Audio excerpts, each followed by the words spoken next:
రామగుండాన్ని అద్భుతమైన నగరంగా మార్చే ప్రయత్నంలో ప్రజలు కూడా భాగస్వాములు కావాలి. రామగుండం ఎమ్మెల్యే రాజ్ ఠాకూర్ విజ్ఞప్తి.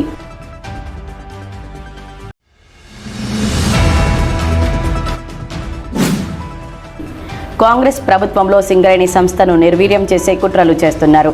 మాజీ మంత్రి కొప్పుల ఈశ్వర్ ఆరోపణ.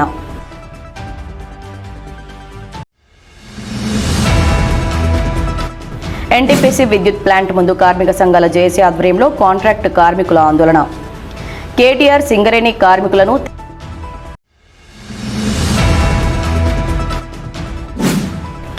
సింగరేణి కార్మికులను తెలంగాణ యువతను తప్పుదోవ పట్టించే రాజకీయం మానుకోవాలి. పెద్దపల్లి ఎంపీ గడ్డం వంశీకృష్ణ సూచన.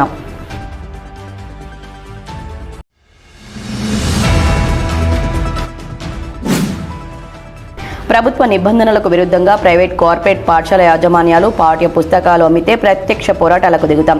విద్యార్థి యువజన సంఘాల హెచ్చరిక.